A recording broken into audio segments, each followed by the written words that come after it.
Il ne se passe pas un seul jour sans que le chef de l'État, Félix-Antoine Tshisekedi Tshilombo, ait une activité officielle. Déjà dès le lundi 14 décembre, le président de la République, Félix-Antoine Tshisekedi Tshilombo, était devant les députés et sénateurs réunis en congrès dans le cadre de son discours sur l'état de la nation prononcé au Palais du Peuple. Dans son adresse, le chef de l'État a passé en revue toutes ses actions posées depuis son arrivée à la magistrature suprême et a fait des projections sur l'avenir en termes du reste des jours de son quinquennat. Le jour suivant, soit le mardi 15 décembre, le président de la République, Félix-Antoine Tshisekedi Tshilombo, a lancé les travaux du premier salon international du tourisme de Kinshasa tenu au Musée national de la RDC. Dans son adresse, le chef de l'État, Félix-Antoine Tshisekedi Tshilombo, a axé son intervention sur l'investissement du tourisme en faisant de la RDC une destination agréable et la plus convoitée. Ce même mardi, le chef de l'État Félix-Antoine Tshisekedi Tshilombo a reçu dans son cabinet de travail le secrétaire général adjoint des Nations Unies, chargé des opérations de maintien de la paix, Jean-Pierre Lacroix, à la Cité de l'Union africaine. Au menu de leurs échanges, la situation sécuritaire dans l'Est et la question du retrait progressif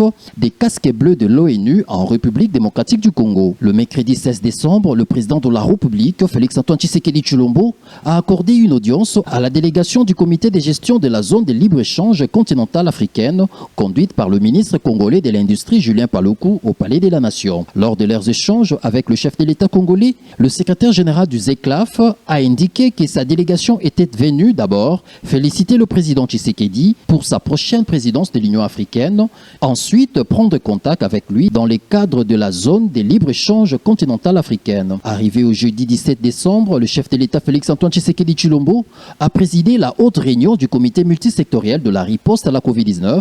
au cours de laquelle il a décrété le couvre-feu à partir du vendredi dès 21h à 5h du matin. Ceci dans le but de lutter efficacement contre la deuxième vague de la COVID-19 en République démocratique du Congo. Le vendredi 18 décembre, le président de la République, Félix-Antoine Tshisekedi Tshilombo, a reçu les vice-premiers ministres, ministres des infrastructures, les ministres de finances ainsi que les directeurs généraux de l'OVD et de l'Office des routes au Palais de la Nation. Il ressort de cette rencontre que toutes ces personnalités et membres du gouvernement présents vont disponibiliser tous les moyens nécessaires pour que 5 sauts de moutons déjà construits soient ouverts à la circulation à partir de ce 31 décembre 2020. Toujours ce même vendredi, le commandant suprême des FARDC et de la PNC, le chef de l'État Félix-Antoine Tshisekedi Tshilombo, a présidé une réunion du Conseil supérieur de sécurité relative à l'instauration du couvre-feu à partir de 21h jusqu'à 5h du matin. Et ce samedi 19 décembre, les garants du bon fonctionnement de toutes les institutions de la République, le chef de l'État Félix-Antoine Tshisekedi Tshilombo séjourne à Pretoria, en Afrique du Sud, où il a été reçu par son homologue, le Sud-Africain Cyril Ramaphosa. Les deux chefs d'État ont pris l'engagement de renforcer les relations bilatérales entre les deux pays, mais aussi la paix et la sécurité dans la région au travers d'un accord général de coopération conclu entre la RDC et l'Afrique du Sud en janvier 2014. Cet accord prévoit également la mise en place d'un mécanisme stratégique, une commission binationale au niveau des chefs d'État.